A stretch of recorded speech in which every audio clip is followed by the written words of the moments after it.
Grand Rising, folks. This is Amanda Ambles and I'm just ambling across the green near where I live in Avalon, just looking over at the tour. And I'd just like to talk about being paused on this video.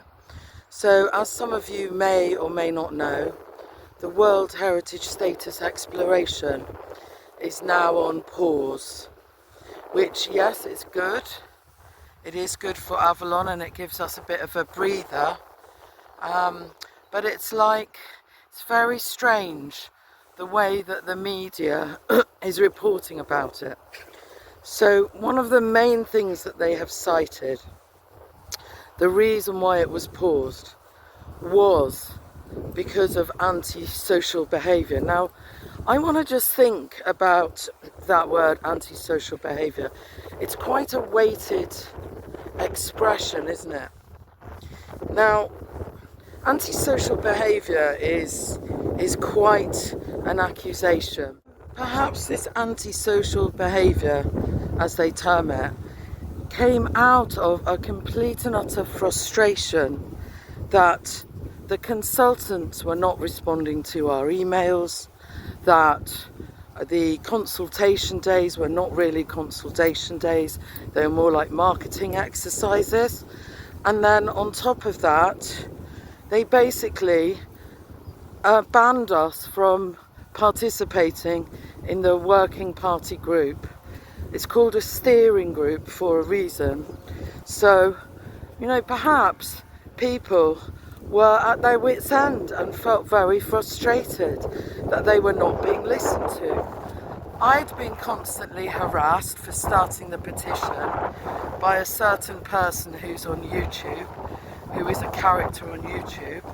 I won't name names, but yeah, so it's basically been, you know, coming up to a year and a half of objecting, of opposing, of, you know, people trying to speak their truth to the council. And it was basically, we were, instead of, you know, them being the ones that were not listening, not being transparent, not being honest, we were the ones accused of being antisocial.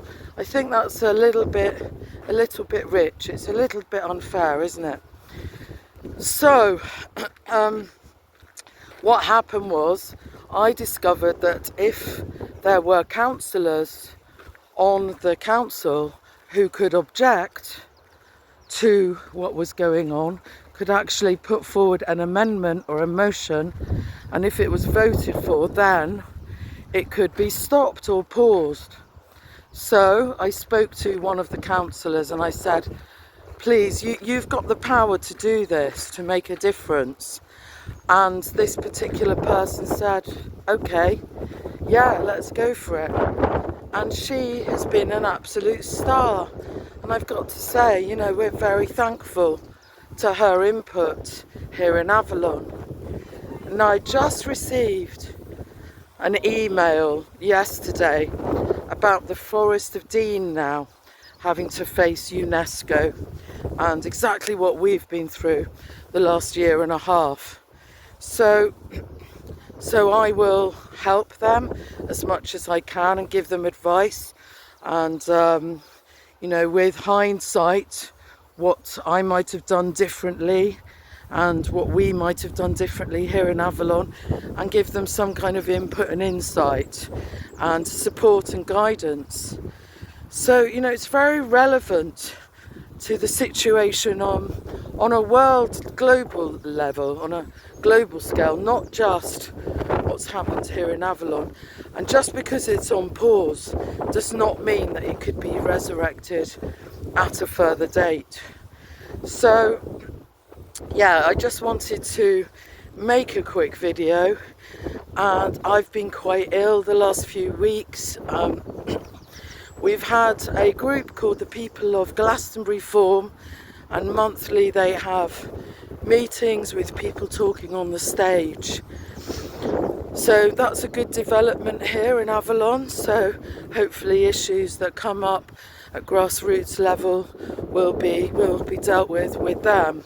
And it won't end up being an individual like me who it has actually taken its toll on me physically and emotionally over the last few years, because you know there's been quite a lot of harassment and things going on.